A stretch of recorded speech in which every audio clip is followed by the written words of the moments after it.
Welcome, everybody, back to MSP Confidential. This week, I'm coming to you from Birmingham in the UK. I've been here all week doing some events with a fantastic organization out here called the Network Group.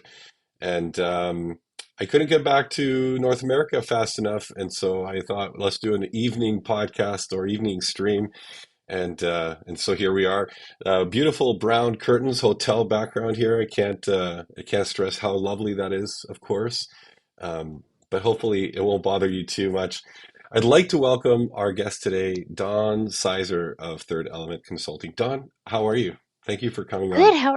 Yeah. No, we're having a beautiful day here. It's like 60 degrees. It's warmed up. It's beautiful in South Central Pennsylvania. And I don't have brown curtains, so I've got that going for me, which is nice. I'm having a little jealousy episode here of your beautiful background with a nice layout. Yeah, I'll be back in my own studio next week, hopefully. So I'll quickly forget about it, obviously.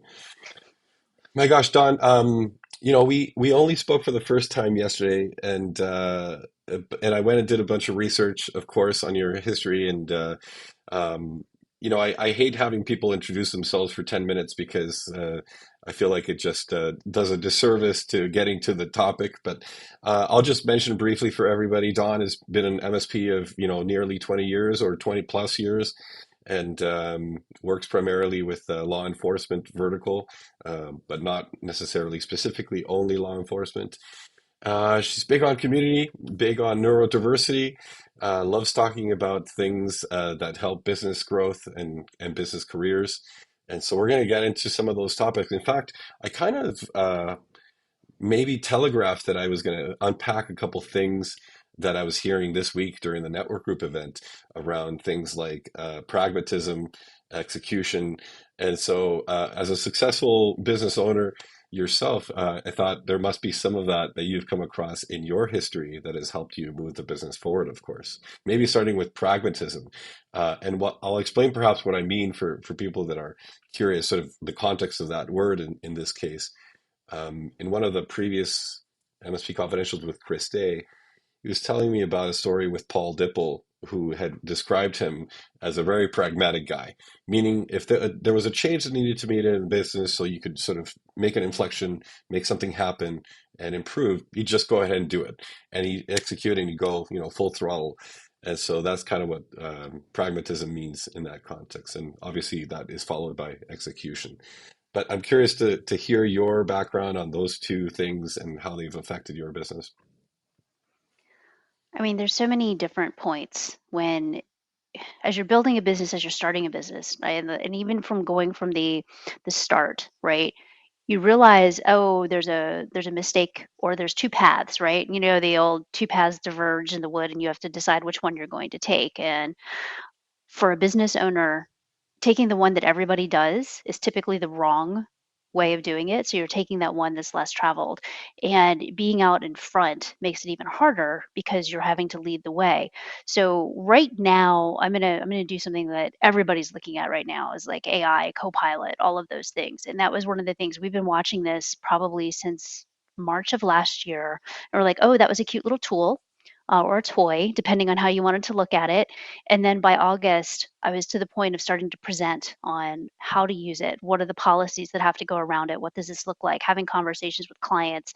And yesterday, literally, we had sat down with some new prospects, some clients that we already had, and we're explaining to them, look, here are all the things that you need to do to get ready for Copilot, because in order to really start to retain the talent that you have and attract new talent, you're going to have the tools that they're going to want, and Copilot is one of them. So, what we're looking at is an inflection point that not only is going to affect tech, but it's going to affect the clients that we're providing services for and how they're going to move forward long term. So, Mm. we like to think that we're just a service organization, but that's not really the case, right? There's a lot of what we do affects other people's businesses and it affects them both positively and negatively. So we need to figure out, how to move them forward as well. So I guess that's one example. How's that? That's great. Well, and you talk a little bit about the hiring challenges that clients may have in the framework of adopting some of these disruptive technologies. Right. And they have to be the MSPs have to be advocates for those things for those clients. Otherwise, somebody else is going to get in front of that client for that conversation. But you've had a ton of conversations in previous appearances, whether it was Cam Kayla from IT by Design, or Doug Hazelman from MSP 360, or Uncle Marv on the IT Business podcast, where you Yeah. really get into some of your hiring practices. And I'm curious about this very specific thing in my MSP experience as a smaller MSP, and we only got up to 6 people.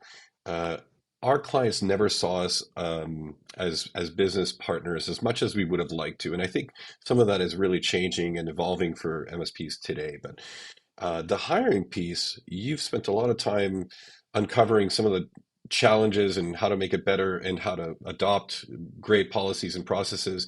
Do your clients listen to you on these things, or do you get involved on this with your clients as well?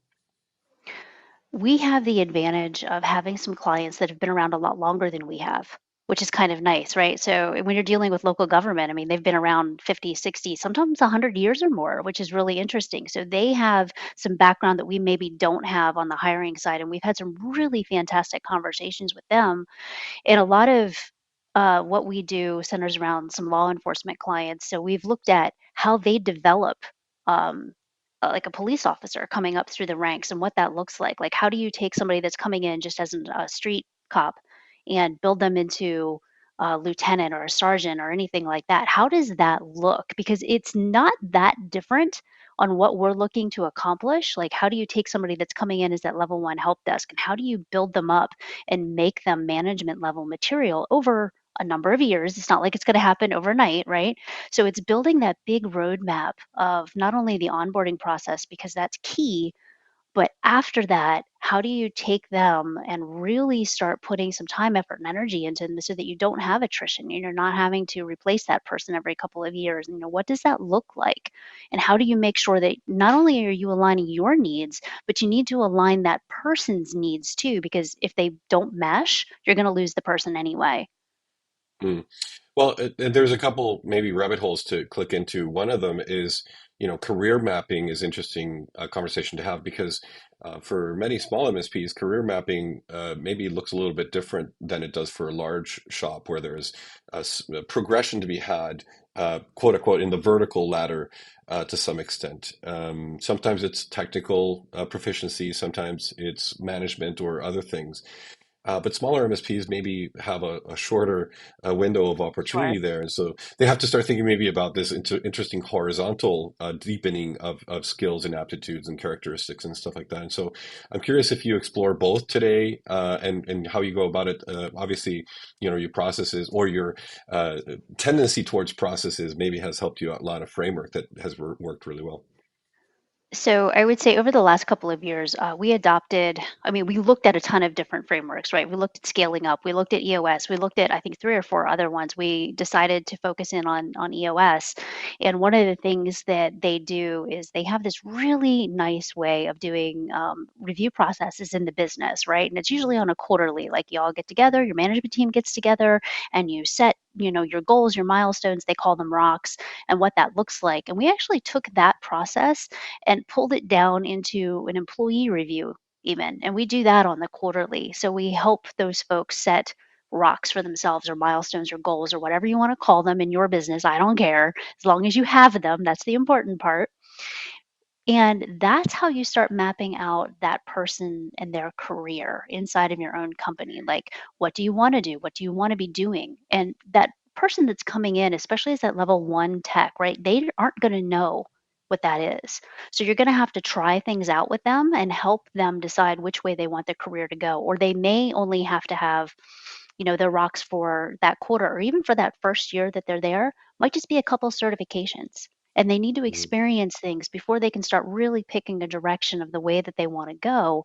But you, as the employer, you know what you need to have accomplished. You know the people that you need to have, and you know the roles that you need to fill. It's just a matter of like, do you have the right person to fill that, or do you need to backfill with someone else? Maybe help me understand what has happened in your case if one of your team members or employees has maybe outlined a career path that you're not prepared for as an employer to set to help support in any kind of way. What has been your thought process on that? And part of the reason I'm asking is because there's been sort of jokes and memes about sort of the newer generations sort of turning the tables a bit on the employment process or finding the job process. It's like, well, give us your references. No, how about give me a list of your previous employees? I'd like to talk to them about whether I want to work for you or not. So it seems like Exactly, there's a exactly. little bit of a transition of power in that relationship to some extent. And here's the thing with any scenario, any employer, you're going to have good employees, you're going to have bad employees, right? And I think it's that recognizing which one's which. There are some that you can help, and there are some that you simply can't. That it's just how it's going to be. So the good employees that we've had that should go on to different things, it's a conversation, and you have to be communicating with that person. Like, hey, I see this is something that you're looking at, or you're not quite living up to our expectations. I think you would do better in a different scenario, in a different company, in a different type of thing. How can we help you get there? What does that look like for you? Mm. Can we contact a recruiter? Can we do this? Can we do that? Saying, well, no, this is what I want to do, but they don't actually live up to expectations. They're not making their goals. They're not making, you're doing everything that you can as an employer, but they're not doing their part, and there's no way to help them at some point. So you kind of have to figure out what the balance of that is, and whether or not they're willing to either do what they need to do the right thing for themselves and you, or you need to get them out of the company and into somebody else's. So I'm smirking a little bit. I'm not sure if you can tell, and it's because this is the perfect example of pragmatism in an MSP where um, it's so simple in your mind to say, oh, yeah, this is the conversation we're going to have. We're going to have it, But go and it's have it not. with the It's person. not And that it's never of course, perfect. there's always, layers to that difficulty. And so, maybe uh, double click a bit on that process and were Yeah, you yeah, yeah, yeah. always, was it always easy for you? Did you go through a transition? What helped you sort of acquire the capability of having those types of conversations, which are difficult, of course? It's not easy, and it's never going to be easy, especially if you like the person, right? Yeah. If they're actually a good technical person, especially, it's hard to come back to that person and say, "Look, you're really just not a fit here. We need you to get off the bus." It's just really what it boils down to. Like, you're just not a fit, or you're not able to close a ticket, or you're taking way too long on things, or whatever that is. They're not going to like that conversation. They're not. It just is the way that it is. There may not be a saving of that conversation, but if it's a conversation that you've been having depending on the person, and if the person realizes that they are struggling and you are trying to help them, that's a whole different conversation. So we've had it go good, we've had it go bad. So one gentleman, he just wasn't able to do the things at the speed that a normal MSP needs them to do. He needed to be in an enterprise situation. He really, really liked the school setting, so we made sure that he got hooked up with the school district, and his career flourished from there. So that one went really well. I mean, we've had other ones that have not, simply from the fact Mm. that obviously they were doing everything correctly, and we were the ones that were completely wrong. And sure, I think it's all a matter of everybody's, reality is their own situation, and it is what it is. You cut your losses and move on. And again, that's part of, again, also the pragmatism because Part of it'd owning a be business. it'd be really easy for most people to dwell on that outcome and sort of start looking inside and having difficulty, and that makes it difficult to continue on in the process or continue sort of Well, and adapting or and let's evolving. be But clear, you're going to do that, and you're going to second guess, and you're going to wonder if you did the right thing or the wrong thing, or am I in the wrong, and what does that look like? And you're going to do that, and sometimes you do it for a long time. And like, I just had to terminate somebody here, and I'm not ready to fill the position again because it was actually a little traumatic for me, quite frankly, yeah. because it was somebody that I worked with, pretty well, and they just suddenly decided to not work, and it was just a whole scenario, and it was drama all over the place. And I was like, you know what, I don't need this in my life. Yeah, I hear you. And sorry to hear that because it's always tough. It's tough getting people in the first place that when we have to let somebody go, it's even more difficult. But one of the things that I know you've talked a lot about is you have a son with autism. I think he's Hmm. 25 now. Yeah. And you've developed your own programs to sort of become a little bit more inclusive with neurodiversity folks. And I'm curious, I have a couple perspectives. One, how has it changed your business, the perception from other folks that work in the business? Because, how you think about it is not necessarily how the rest of your employees necessarily think about it, but that's kind of also where culture is born to some extent, right? It is. This is such a big thing to unpack, so I'm gonna try to do it in a narrow window and not go too wide. But when we started the business, I mean, obviously we had him since before the business was around, and we knew at some point he was going to have to be, contributing to society in some way. We just had no idea it was going to be with us.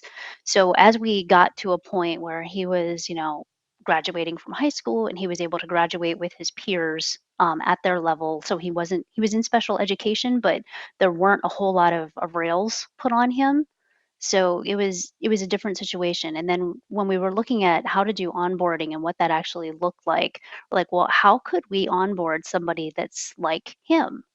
Well, here's all the things that would need to go into it. And unfortunately, we used him as a guinea pig for a lot of little things like, how does this feel to you? What does this look like? Are you able to do this particular thing? How much time does this actually take? How are you processing the information that we're giving to you? So I think when we did that, we were able to get a really good bead on what it actually takes to onboard somebody that's a little bit different, thinks a little bit different, and how they process the information. But I think it also gave us the timeline of this is the outside timeline, right? Most people, especially if they're a rock star, they're going to do it in this timeline. But if we don't have a rock star, it's going to be out here. So we kind of knew where our parameters were for timelines on things and how long it would take somebody to learn and really get up to speed on how we do things, the way we do things, and the technology that we use to do it. And tell me about the sort of the network effect on the rest of the team, and how have people reacted to that if they didn't know that there was, newer diversity within the business, and because this can be difficult for some people sometimes, and you don't know what to expect necessarily. It can, and we usually tell people when they're interviewing that we do have people on staff that are neuro diverse and they're a little bit different. Who they are, because it's my child, I'm able to do that. If it was, just a regular employee, I would not disclose that, obviously. But because of that situation, we're going to have weird communication things because that's where he struggles the most.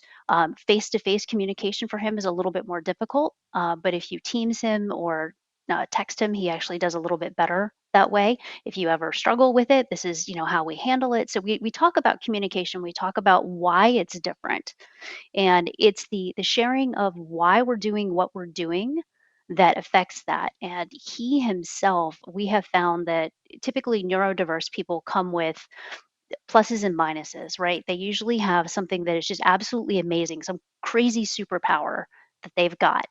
And his is, you spend 10 minutes with him and you are happy for whatever reason, doesn't matter. Like that is his superpower. You will be happy because that is what he does.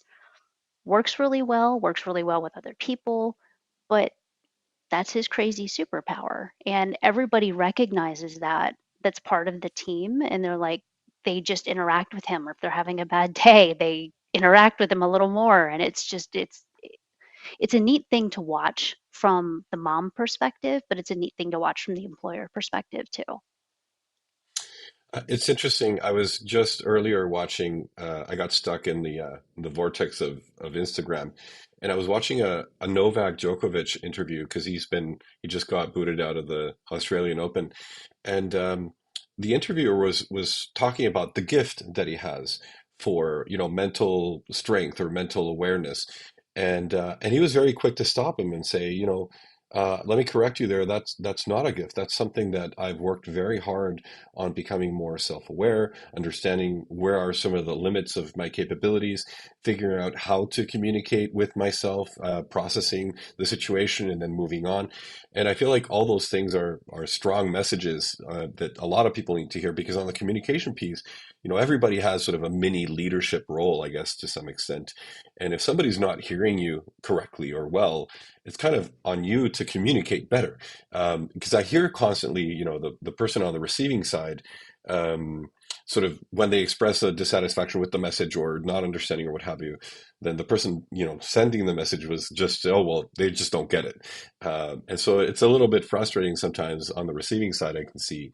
But curious on your thoughts about how that has helped people maybe be more self-aware, remove some of the implicit biases around, the communication piece and so on. I don't know that it ever is going to remove the bias around it, right? Because we have those intrinsically, and that's just how it's going to be. I wish that were different, but humans are humans, and we're going to keep on humaning. So from that aspect of it, I think there are ways around it. One is recognizing it.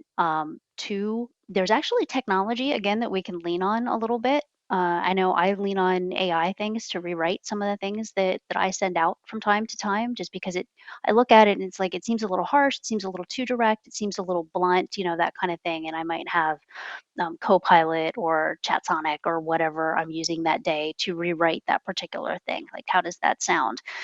Some of our line of business applications have AI built directly into them, and it can actually just do an AI assist on a lot of the ticketing even that we're sending back and forth. So if you're worried about, how your texts are perceived and what the language looks like, depending on, even the PSA that you're using, there might be AI assist available for it for that particular thing. So I mean, communication with clients, communication internally, externally, whatever stakeholders that you've got around you, it is important. And it's not everybody communicates well or they don't communicate well written.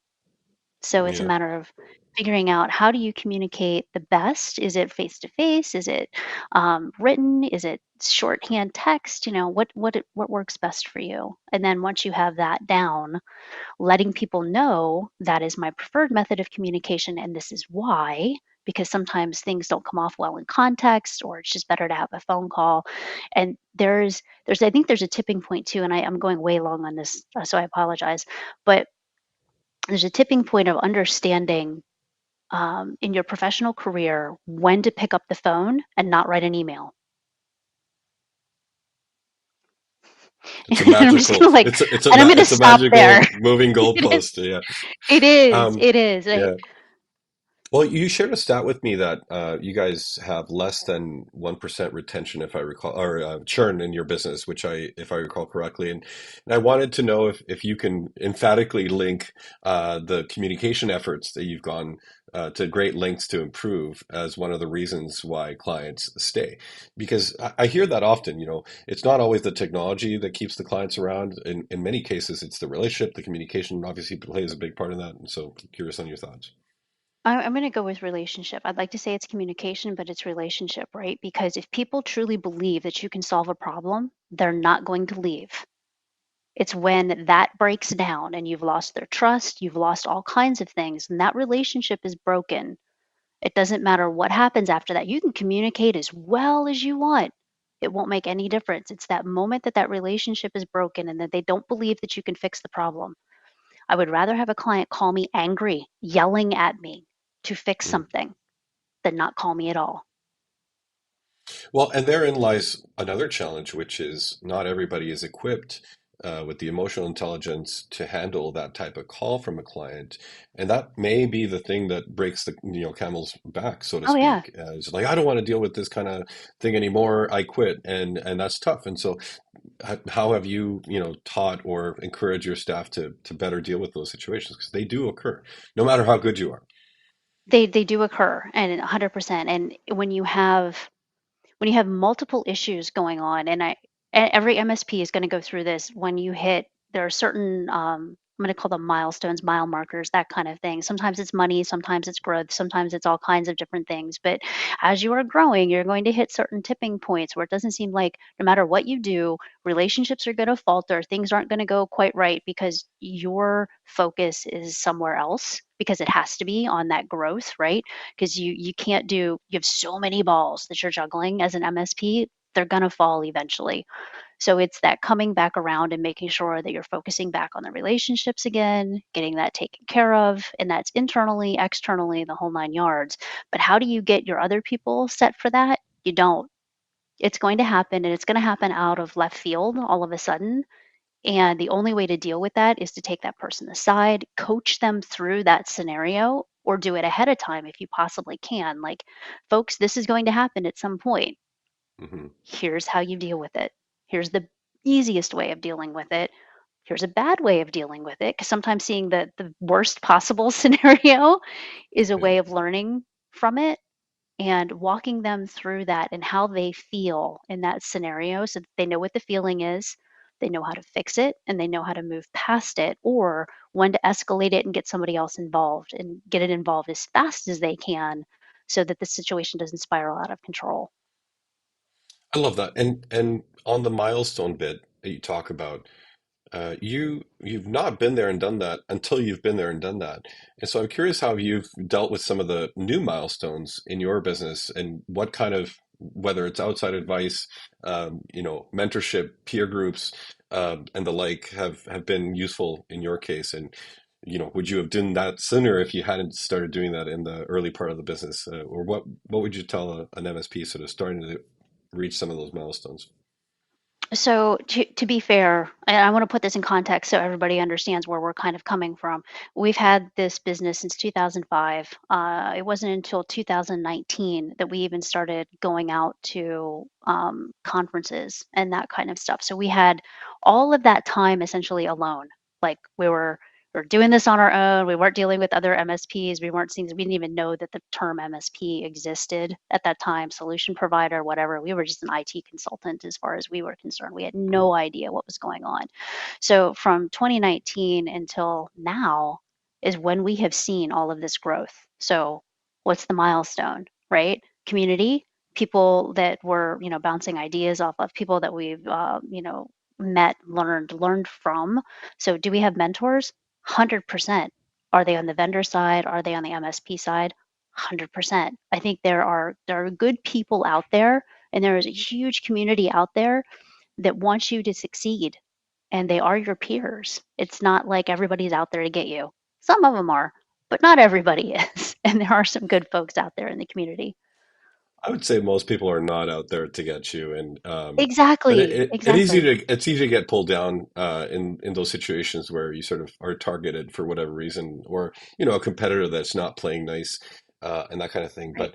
But I agree. I think the majority of the community is just so well intentioned in that respect, and we want to see everybody else get better and improve, and especially the cybersecurity piece, like all we want all the boats to rise with the tide, kind of thing. So. Yep. I think there's a genuine interest for the clients to do better, for the MSPs to do better, and that's great. But on the community piece, I think I heard you say you're a Rotarian, and I had a recent conversation also with Mike Goldstein, based out of Florida, and one of the things that he was actually who recommended that I talk to you. So I know you guys know each other. And he's also one of those guys that's out there in his business community a lot. He's speaking to the charters, or the chambers, and wherever he can get an opportunity to get in front of folks. And so, tell me a bit about sort of your drive for that presence in your community. So we try to do things as much as we can in the community. We're a member of a couple of the chambers. It's just more a matter of we don't we don't do a ton of outreach that's generic. We do very targeted types of things and very authentic types of things. So, and I'm not dissing anybody that goes out and speaks at the chamber and things like that. You absolutely should because it's a great way to do awareness. So you'll see us out with the CASA group, which deals with the court system for children and things along those lines. So anything that has to do with animal adoption, kiddos, And women in tech, I'm going to put that out there too, because I like to see, some girls, especially with junior achievement. That's where I'm going to focus all of my energy as far as that goes. Get them as they're in high school, make sure that they know that this, is a path, it's a career path for It's them. an option. That's also, yeah, right. I think that's super helpful to understand that technical doesn't necessarily mean math. It doesn't necessarily mean that you have to be highly skilled technically. So many girls that we see, I want to be a teacher, I want to be a nurse, I want to be this helper type person, and they don't realize that tech is actually that's exactly what we do. We help people all day, every day. So exploring that possibility, I think, has flipped a couple of women that wouldn't have necessarily even looked at tech to take a look at it. Puzzle That's solving an and helping.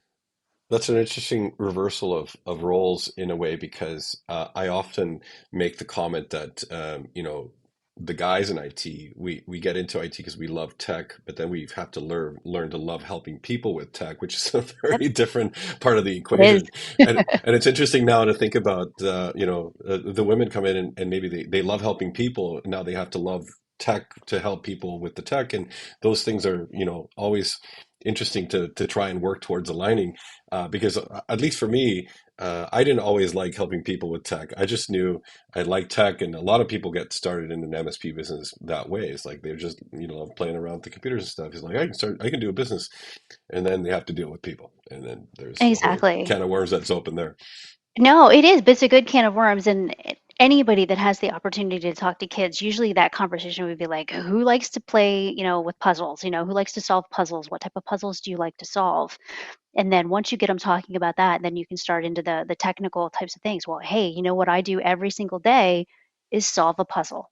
And here's how I do it. And this is what it looks like. Have you thought about going into tech to solve puzzles for people? Mm. And then they're like, I never thought about it that way. And that kind of thing. So yeah, I think women do bring a different view on tech as far as that goes. I think it's just a different slant on it. And it's always great to get it into the culture just from that aspect of it. Yeah, no doubt. Well, I'm already hoping to retain. I'm glad we're recording this because there's a lot of great ideas and things you've dropped that a lot of male-owned businesses are not thinking about because perhaps the female emotional intelligence and all these things that maybe don't Right, come into right. play until they're kind of forced to because of some particular situation. But I love the input and the feedback on that. Did you have an education background of any kind, or is just come No. naturally and organically through figuring out how to do this in your context of the MSP? I think it's some of it. So I have a naval architectural engineering background. So I have a very highly technical background coming into this. And I think it's just I've worked with my husband almost all of my life. So when we started a business together, I think the two of us naturally work very well together. He's also highly technical. And I was the empathic side of it, right? You have to have a little bit of that going back and forth. And having a business that has that ability to be able to do it or realize that women do have a little bit more empathy sometimes than guys do. Um, I think it does help. And like I said, I think it adds to the culture. I think it adds a shift in the culture too. And to be clear, owning an MSP together with your husband has actually brought you closer, not further apart.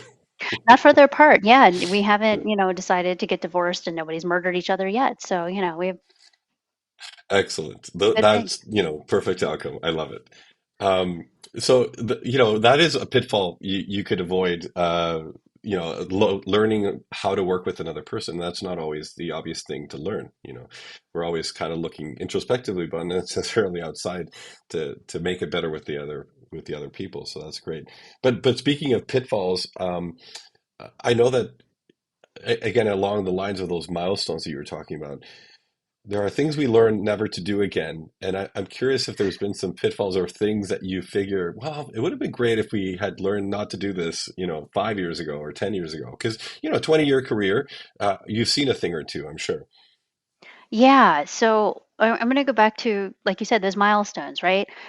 We don't, we're all selling the same stuff and it's not all that different. We don't have true secret sauce, right? So coming out and telling people how you do things the way that you do them, especially if you're, geographically diverse, is only going to better you.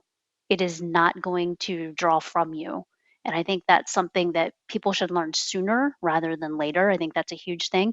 Go lean on your community. There's plenty of really good peer groups out there. There's tons and tons of groups that are out there that are more than willing to help you. I'm going to plug one, the Tech Degenerates, which sounds horrific, but it is not. It is a phenomenal group of people that do nothing other than raise the tide for everybody else. And by all means, take a look at peer groups that you have around you, that you have available to you. The ASCII group is another one. There's a whole bunch of them out there.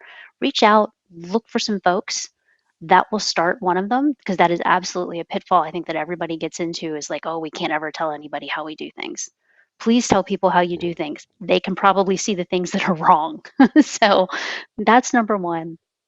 I think the one of the other big ones is hiring is hard. This is a huge thing for everybody. Don't hire a body. Hire the right person for the right seat on that bus. And if they are not in the right seat, find the right seat for them or get them off your bus as fast as you can. Because nothing does more damage to a good employee than a bad one does. And that is a hard lesson to learn. And then the other big one, and this is harder out there, no one will work the way that you do or care about your business the way that you do. Get it out of your head. Do not be disappointed when that does not happen, because it's going to, and you're going to be miserable about it. Like, why can't they just do things the way that I do them? Because they don't own your business. They're not going to own your business, and they're not going to care about it the same way. And you have to get over Yeah. that. That's certainly a big one, and I feel like that in my case, I'll admit that was one of the things that most impacted my ability to just get out there and hire somebody is because, I just could never find the clone, so to speak, Right? and a lot of MSP owners are kind of in search of the other clone of themselves, And you're and not it's never gonna. gonna happen. Yeah. You're not gonna, Never yeah, going to happen. If you get really lucky, you'll get somebody that's good, and maybe they suck at talking to people, but you can fix that over time. But get somebody that's good, that you can mold and is, a good person. If you have a good person, chances are you can make them a good employee. yeah, fair enough. Great advice. I'm definitely going to pull those out into a comment for people to go listen back to because they're valuable things to also be reminded of on a regular basis. It's easy again to be in the echo chamber, right? And so I'm curious, how do you when you I'm surprised that it was from 2005 to 2019 you said you'd been kind of alone with yourself in Hmm. this business. And so it seemed did you notice a particular inflection in the business and the growth and the capabilities, once you went outside of that echo chamber, so to speak? Yeah. So what had happened is we had grown to a point. There had been three of us for a while, and we had worked really really well together through two different companies. So it was my husband, myself, and another gentleman that I had hired right out of tech school, and we had worked together for quite a while. And we were getting to the point where we were getting overloaded with work, which was great. Except that we had no PSA, we had no ticketing system, we had no RMM, we had nothing, right? We were using email and Zendesk and stuff like that. And it was just getting overwhelming.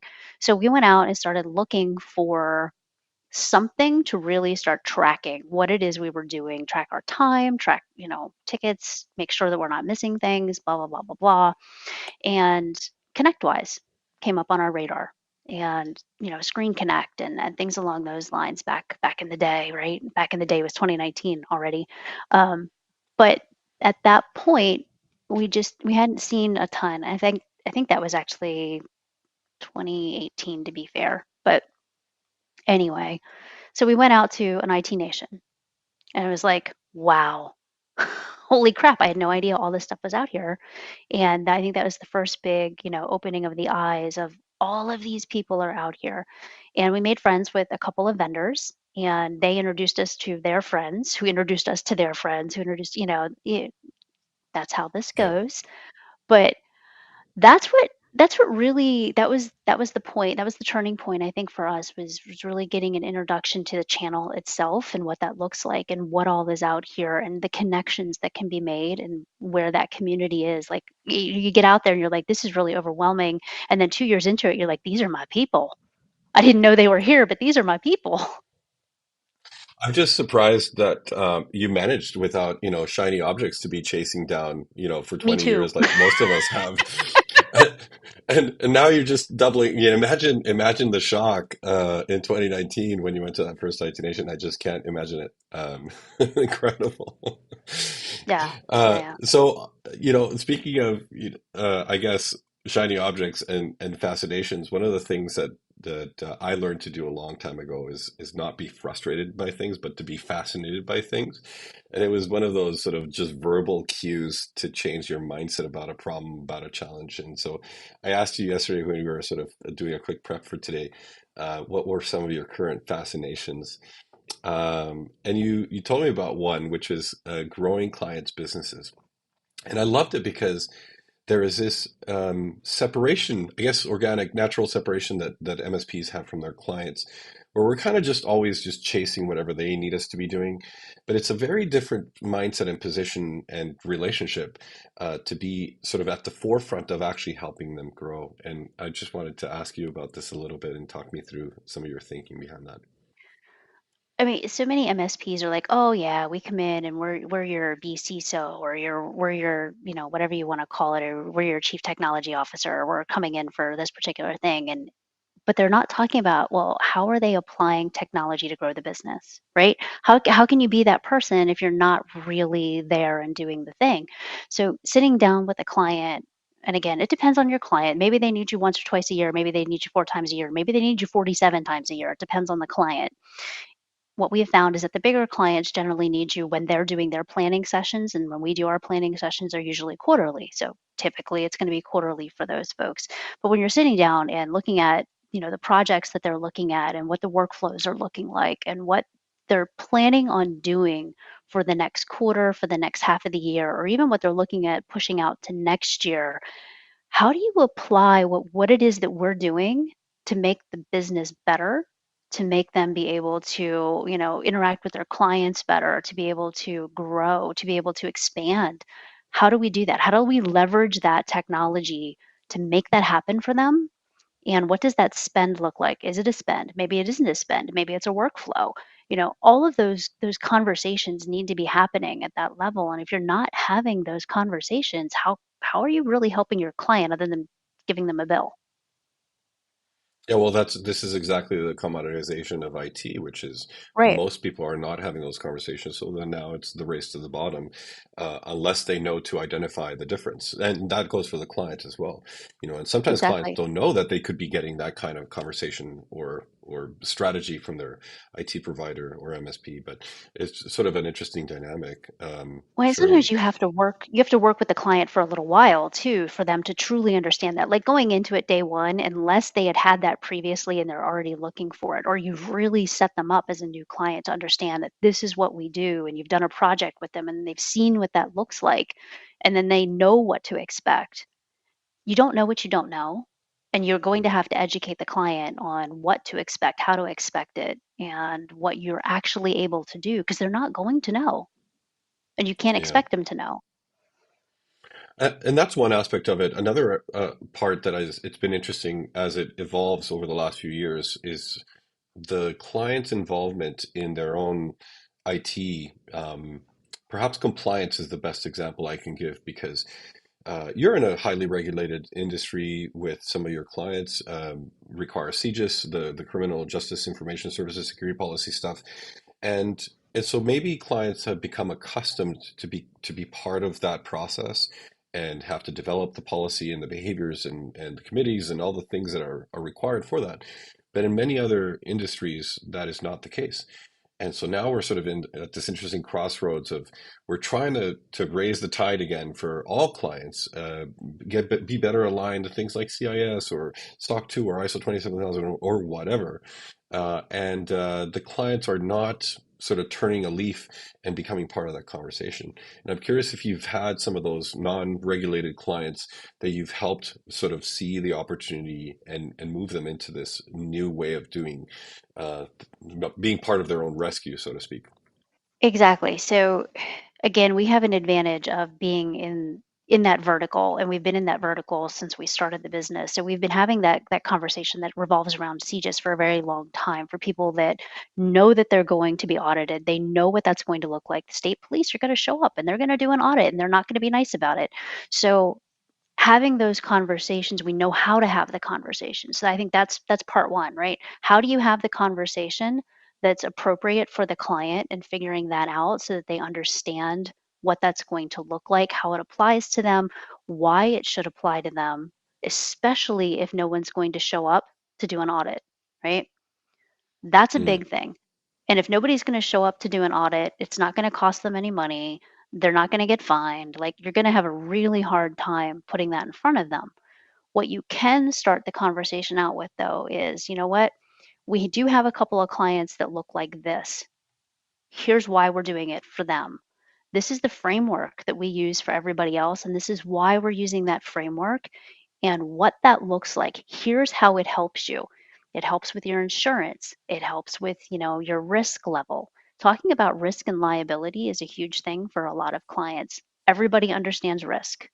They all have insurance policies in some way, shape, or form. You should also be that insurance policy in some way, shape, or form. So explaining it that way typically helps and it can start the conversation. That way you start educating them. They can start having, questions to ask you like, why should we get all this security? How does this help me? I don't really want to do this security awareness training. Why am I doing this? Right? mm, Instead of, well, you have to do it. Well, no, they don't have to do it unless they're actually regulated and an auditor is going to show up. But if they're going to purchase cyber insurance, yes, they're going to have that in place. Here's the actual amount that it's going to, help them with. And you can, contact whatever group that's out there that you want to talk to about cyber insurance, and they'll be more than happy to tell you what that looks like. But what I will tell you is that most cyber insurance will not even insure somebody anymore unless they have certain things in place. And you can, again, talk to somebody, they'll give you that list of things that have to be in place. And that way, if they're interested in getting cyber insurance, you can have that conversation with them at an intelligent and educated level. So at least that's a start because mm. everybody understands insurance.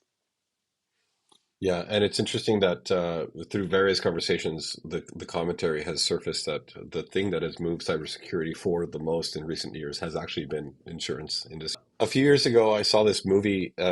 You just reminded me of this movie with Tom Hanks. I think it was called The Circle. I think it was Tom Hanks. And the premise of the movie is they would enroll or get people to let them be filmed all the time. And the kind of the premise of the movie is, will people do the right thing when nobody is looking? And the thing that's frustrating to me about the cybersecurity piece is that I think we're at the point where we kind of have to adopt this behavior of like we need to be doing the right thing even if nobody's looking, even if nobody's checking, even if we're not regulated, even if nobody's coming to, with a checklist to see, are you doing Mhm. MFA, are you doing whatever. And so that's just a personal frustration that I have with I guess the time to transition of this. But I'm curious on your thoughts of that because I feel like some industries may not get regulated for another 10 or 20 years. And so now we have this sort of interesting long tail transition where some unregulated industries still may be dealing with tens of thousands of PII records and still be, really damaging to the individuals out there, which is the reason why other industries are regulated in the first place. So, So my 2 cents on all of that, take this as you will. As an industry, we as MSPs, as solution providers, as VARs, I don't care who you are. If you are touching somebody else's systems and they're like, you know what, we don't want to use MFA, your response should be, you shouldn't be my client. You're not going to be my client. Good luck. And that should be our answer as an industry. yeah. Supply and demand, however, right? Somebody always pops up that is willing Somebody to will let do them it. do that. Yeah. Um, we offboarded a client not too long ago. They're a nonprofit. They're a health clinic, and they didn't think HIPAA applied to them. You're out. You're out. Yeah. Somebody else was willing to take them, and they just didn't. They didn't want to have cybersecurity. They didn't want to have MFA. They didn't want to do a whole lot of things. And I'm like, you know what? The risk to us is so high that you simply cannot be my client. Like, we've been trying to get you to do things for a year. I'm all done. Like, this is ridiculous. And it's a good sort of underscore of that. It's not always our fault. because we could be having perfect conversations with 99% of clients, and they're always going to be the one client that maybe just does not want to get on board. And I think we have to be, I guess, aware that that's not on us necessarily. It's not that No, we it's couldn't get not. them across the line. It's not that we couldn't, help them evolve and move forward with the requirements. It's just that their priorities were not aligned, and there's nothing you can do to change that. Well, and their executive director was a whole lot of like, well, you're just going to have to explain to me in this big old document that you're going to write on how HIPAA applies to us. And I'm like, you're a health clinic. Here it is. Yes, it's in the state law, period. It's in Yeah, this, it's in the federal laws. Like, you have to do this. It's just no, yeah. nah. Okay, But go be and somebody else's problem. Yeah, and again, the frustration is the irresponsibility of that to all their patients is just flies in the face of everything, I guess. And so, Right. um, That's and that's then the sad part. yeah, that is the sad part, no doubt. One of the other topics that you and I kind of briefly touched on is, and we kind of got into this compliance conversation and made me think of this, is your own process or thoughts around de-risking your business. And sometimes that means letting go of a client that maybe is introducing liability for you guys because Hmm. they're not they're Right. not want to be HIPAA compliant, but that can mean other things. That can mean, preparations in the case of a disaster. You might be in a flood area. You might be any number of things. And I'm just curious about your process for de-risking the business. And the motivation for this question is a lot of smaller shops are always asked the question, what happens if you get hit by the bus, right? And so I'm curious about that. Yeah. So I think we started with the what happens if we get hit by a bus, right? And actually, the realistic one, and I just had this conversation last night with a small peer group. So thanks, guys, for this, because this is actually working out to my advantage today.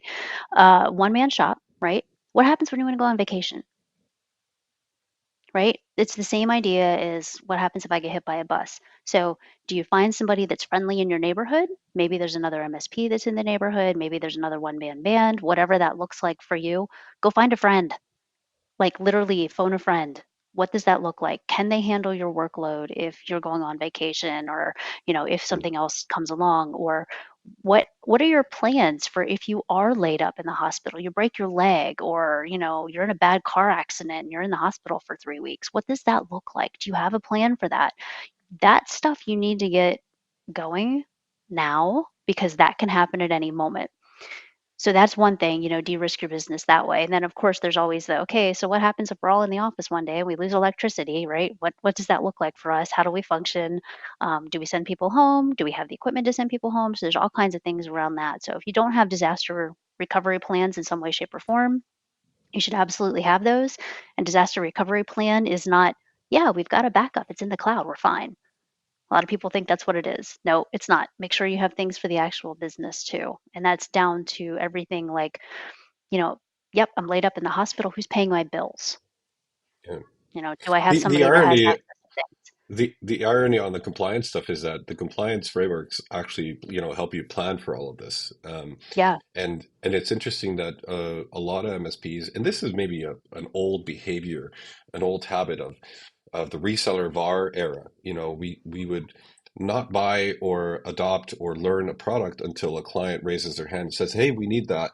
Okay, let's go figure that out so we can resell it." And I Yep. feel like a lot of that is happening with compliance still.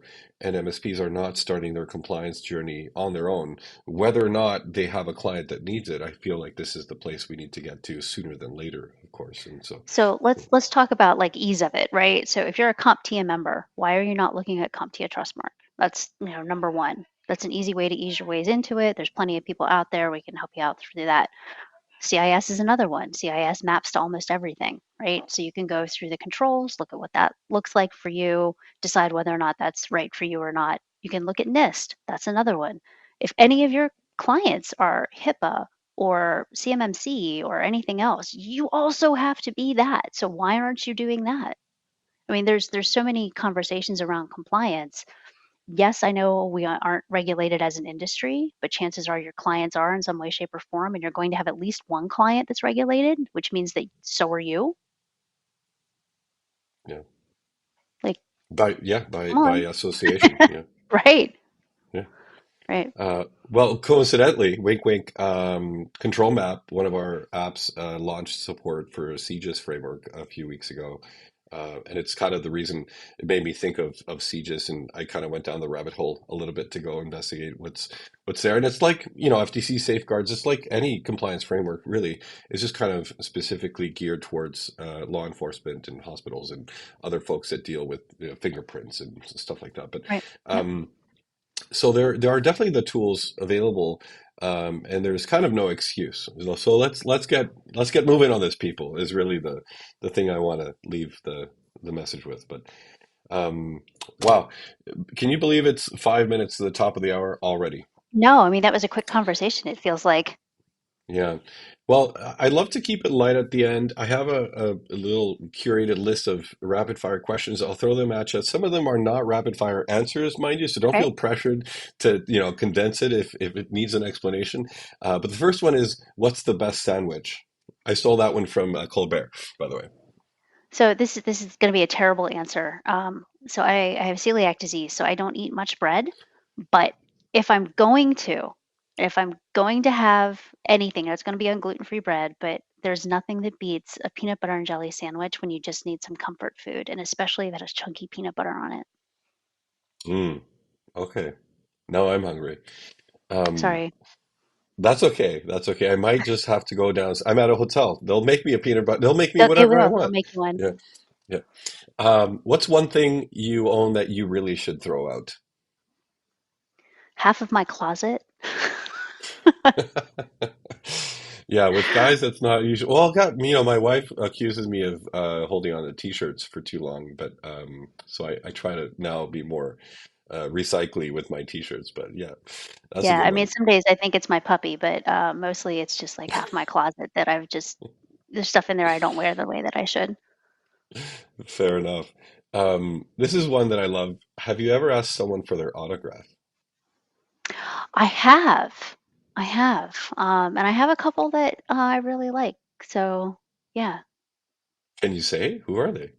Yeah. So Pink's drummer actually was out at one of the conferences that I was at. So I have his on a drumstick, and I actually was able to snag half the cast of Gettysburg because I grew up there, and I was in high school at the time when they were filming. So I have some really cool stuff from that. And Tom Cruise was one that I had gotten as a teenager as well. So as Wow, an that's adult, I that's a haven't big one. gotten too awful many, but yeah, I've gotten a couple interesting ones over the years. Yeah, I think so. As an adult, I don't think I've gotten many recently. I've been, in the jazz realm for a little while, and I've always gone to see jazz artists and brought them my CDs and stuff. I don't do CDs anymore, but when I did, Oscar Peterson, who's now passed away, Diana Krall, there's a few of those Oh, that I nice. always would go out and get autographs from. But yeah, that's a good one. Window or aisle? Usually aisle. Usually aisle. Okay, approved. Most used app on your phone. Oh, wow. Probably Outlook, and if it's not Outlook, it's Discord. So it's a communication tool, and I use it that way. Okay. Well, we do like sharing the communities where MSPs can go hang out because, believe it or not, I know this MSP that had been in the industry for 14 years and hadn't met any other MSPs I know, or been to right? any Who knew? conferences. So, what's the name of some of the communities that you like to hang out in Discord? So the Tech Degenerates for sure. So I'm a founder of that one with a whole bunch of other folks, and there's a lot of really good, and then that's for vendors as well as MSPs. So there's really good conversation going on in there. MSP Geek is the other one. So I think same type of thing. I think there's a lot of stuff that goes back and forth from folks. So those are the two main ones that I'm in on the daily. Love it. I'm in the MSP Geek. I will chase you down in the Degenerates to say hi. And I do see the group around at the conferences and such, but I Yep. don't recall seeing you in the costumes and the things as of late. So have you been not been going to those? No, I think the last one. Just trying to think of the last one it was. So that might have been Exchange Nashville was probably the last one, and we did Okay. Wizards the one night. So yeah, I was there for that. Okay. I'll be on the lookout. We had met each other previously, so perhaps I was just unconsciously ignoring you. But That's uh, okay. I'm not offended. no, no, I'll keep an eye out. You know, we hadn't met, so you sometimes don't see people you haven't met, Yeah, yeah, which is yeah. kind of, yeah. What is something that, and this might be one of those non-condensed answers, by the way, so it's okay to expand if you need to a little bit. But what's something you've rethought recently? Perhaps a bias or a deeply held belief that you've kind of, you know, revisited.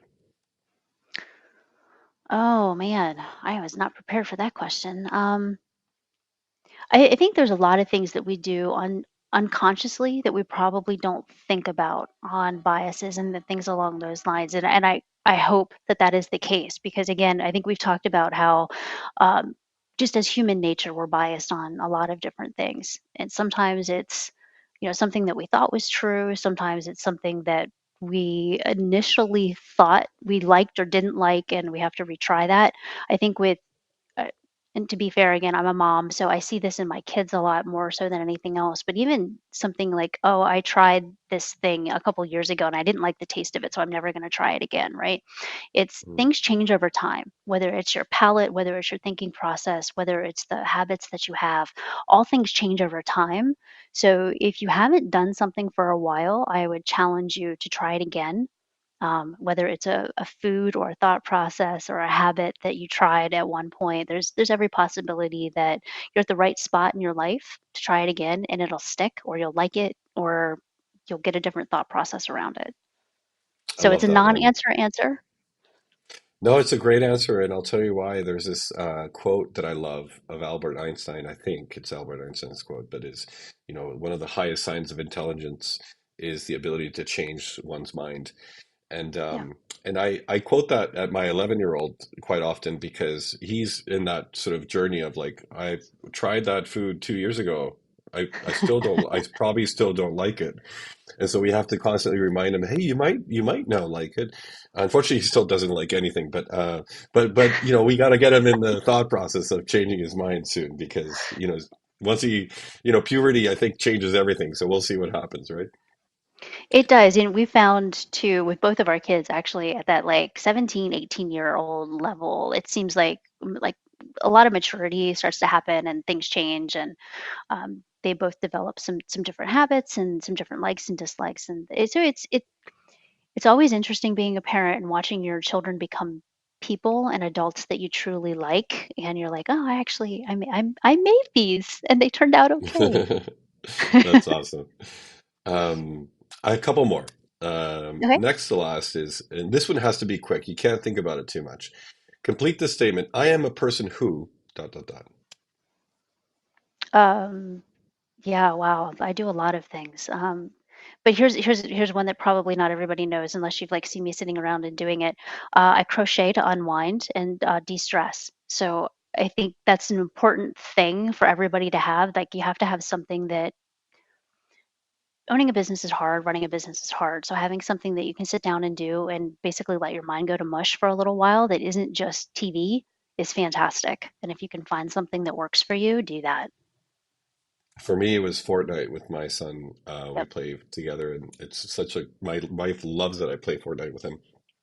She sees how much I just forget about the day when I do it. So I Yeah, totally yeah. agree. Last one: texting or talking. Oh, depends on the people. So we talked about this earlier, right? So sometimes in conversation, it's easier to text with some people because they communicate better that way than others. So for long distance friends, I think texting is fantastic. It's a great way to stay in touch. And I think FaceTiming some people that you don't see very often, or my autistic kiddo, occasionally when he's cooking, he has some questions, and like we'll FaceTime so he can show me what he's doing and that kind of thing. So I think I'm not gonna go either way on that one. In fact, I'm gonna say both because it all depends on the person and the situation and whatever makes you feel good at the time. Fantastic. Well, Don, thank you so much for spending a little bit of your Friday afternoon hanging out Oh with my me. gosh, thank you for Um, having me. This was a ton of fun.